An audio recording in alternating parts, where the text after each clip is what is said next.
So in my last talk, we went through basically how some ways in which cancer can affect sexuality and things that can be offered basically to treat it, the kind of things that women experience. And I wanted to take this second talk, take this opportunity to kind of give the clinicians out there some skills to be able to talk about this, and the patients out there a bit of information about when to know when they're doing, your consultants are doing it right or wrong.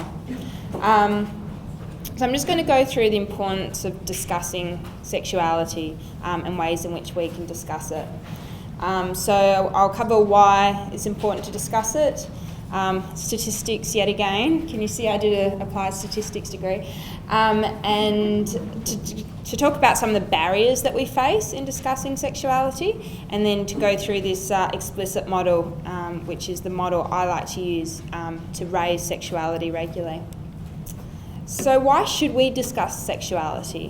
One of the reasons is sexuality is a very important part of being a human being. The World Health Organization links it to human rights, and it's just an intrinsic part of our day-to-day living and a vital part of our general well-being. So it's an important issue that should not be ignored.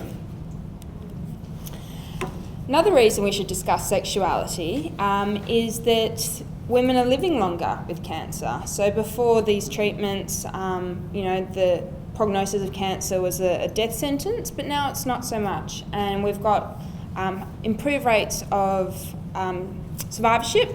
And so it's becoming more and more of an issue in terms of looking at life after cancer. And sexuality is an important part of that life after cancer. And as I've discussed previously, we know that it can affect sexuality quite a lot.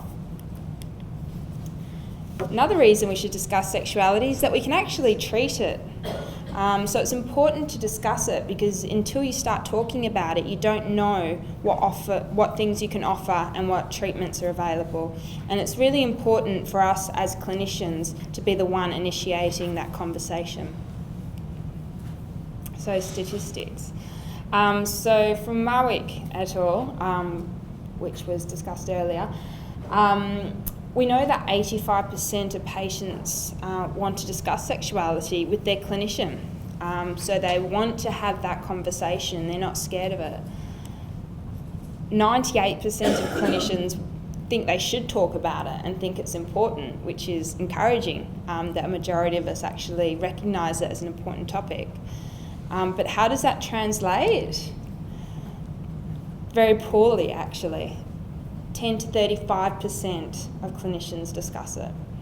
So less than half discuss what they think is important and what patients want to discuss. So where are things going wrong, and what are the barriers to having these discussions? Well, I've kind of, in producing this talk, I was having a little bit of a think about a way to break it down and to think of barriers. And I've come up with three kind of ideas. One is that there are patient factors that are creating barriers. One is that there are clinician factors. And the other one is that we can just blame the system. So looking at patient factors, general embarrassment. Some patients do want to talk about it, but they're embarrassed to talk about it. They're embarrassed to raise it. So getting past that patient embarrassment is actually the role of the clinician, I feel, because we're the ones that should be instigating that conversation. Patients also trust their clinicians a lot, and this is particularly important in that patients trust their clinicians to raise important issues. And if the clinicians don't raise it, they assume that it's not important, and they assume that there's nothing that can be done about it. So the fact that clinicians don't raise it, the patient trusts that it's not something they should be considering. And the other thing is that lots of patients don't think that there's actually any treatment options. They think, what's the point in raising it? What's the point in discussing it if there's nothing that can be done about it? This is just something I've got to live with, so they don't bother raising it.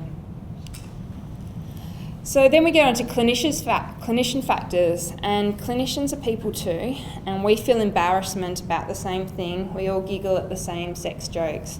And we sometimes feel embarrassment in raising it with our patients. You can look at, an older male clinician may not feel comfortable or may feel embarrassed talking to a 20-year-old young female with cervical cancer about her sex life, as well as the issues with potential sexual harassment, suits and things like that. But a lot of the time when we say, our patients are too embarrassed to talk about it, we're actually saying we're also a bit embarrassed to talk about it. We also make assumptions about our patients. One of my consultants I see writes in their notes, when instead of saying discuss sexuality, says patient's widowed. And that is like a license to that clinician to not discuss sexuality. He's making an assumption about that woman that she's widowed and therefore her sexuality is not there to be discussed. Well, as I said before, there's sex for one. There's talking about what her orgasm is like during masturbation. There's talking about whether she's using her vibrator and whether she's getting pain during that. And we make these assumptions about our patients, and we shouldn't be. And it's actually affecting our ability to have that open discussion and to raise that discussion. And we also tend to assume that if our patients were having a problem, that they would talk to us about it, that they would want to raise it themselves. So we assume that you guys aren't having a problem if you don't talk about it. And those assumptions need to be broken down in order to have that proper conversation.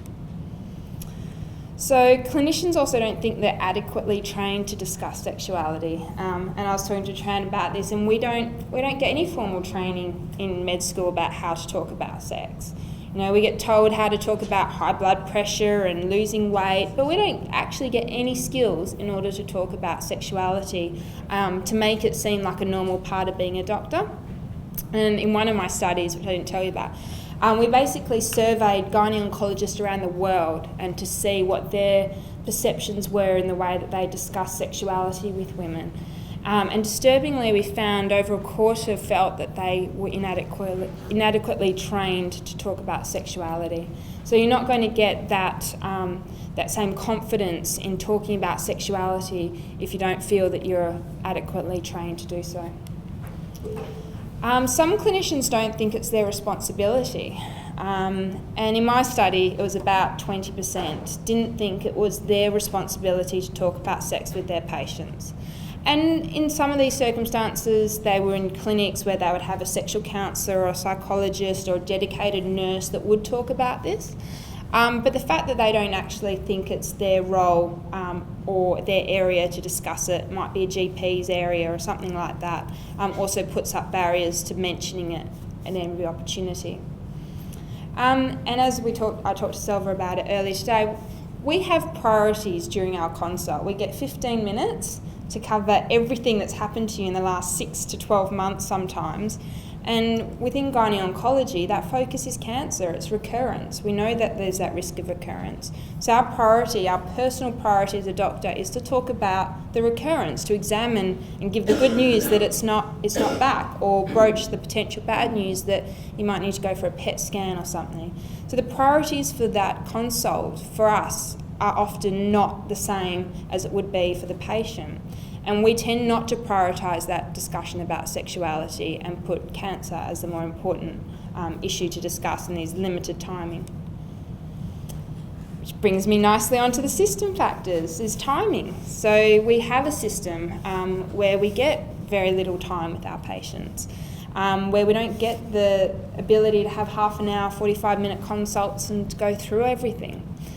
So that system factor of limited time is going to put all of those other factors together to make it quite a difficult thing to talk about sexuality at every opportunity. Resources.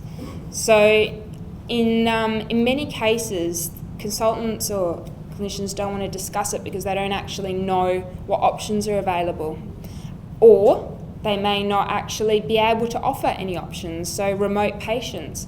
What's the point in talking about women's health physiotherapy when you live on a town that's 5 hours away from your nearest neighbour? There are certain kind of limits to resources and availability, and that might also then make the clinician think, well, I'm not going to mention it because I'm not going to be able to help them.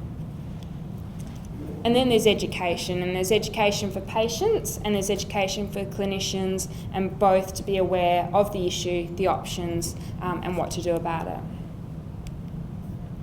So based on that education, what can we do to start the discussion? And I would say just be explicit.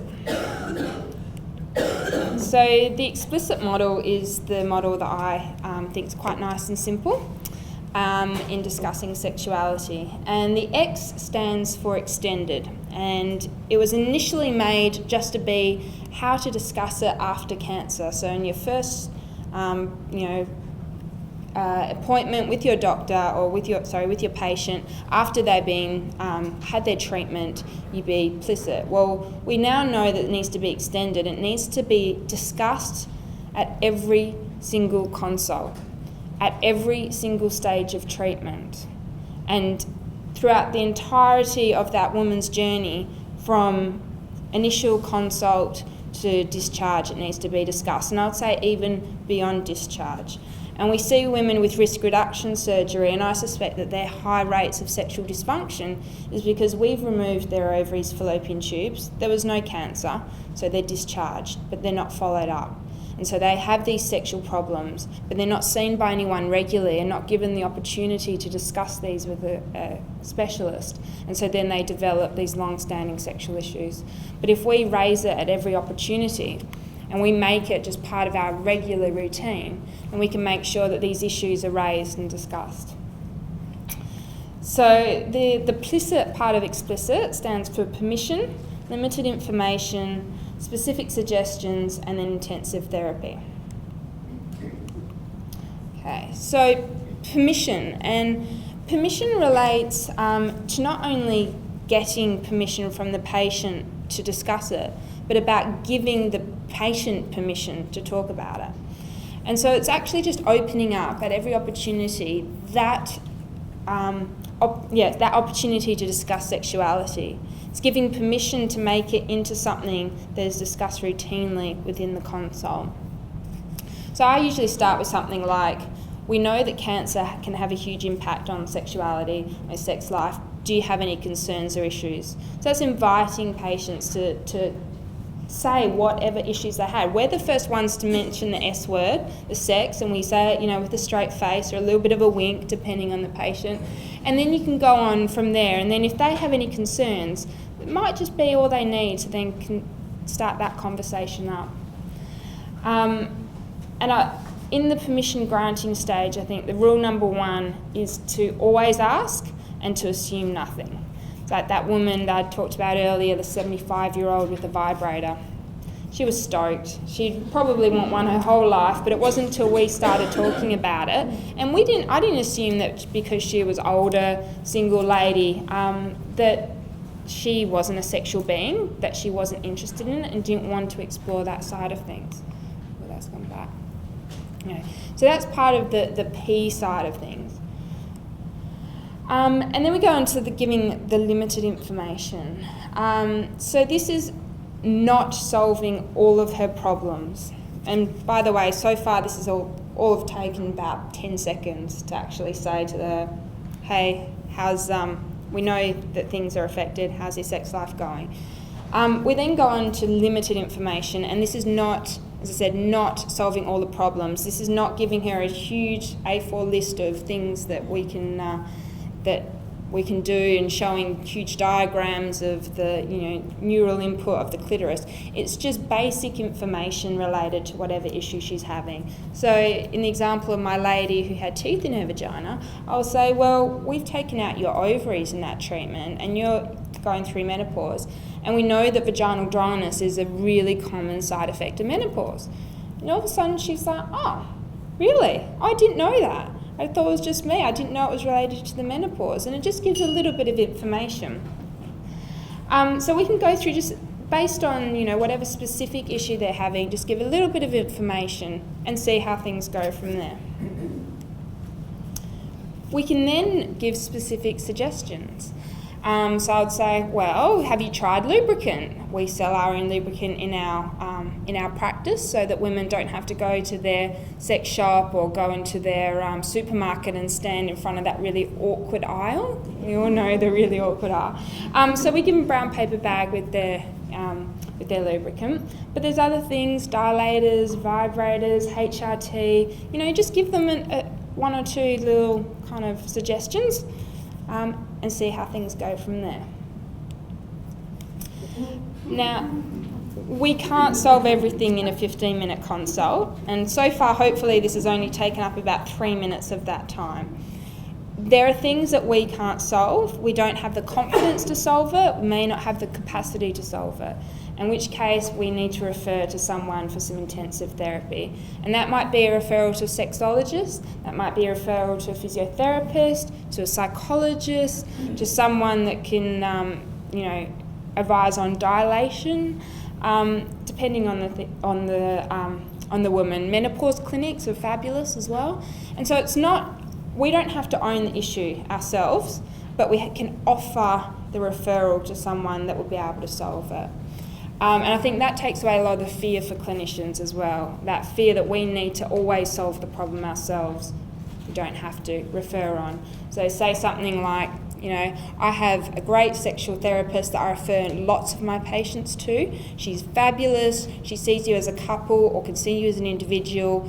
She's used to dealing with women with cancer who have your specific problems. Would you like me to refer you to her? And most of the time they're like, oh, I never thought about that, but yeah, that would be great.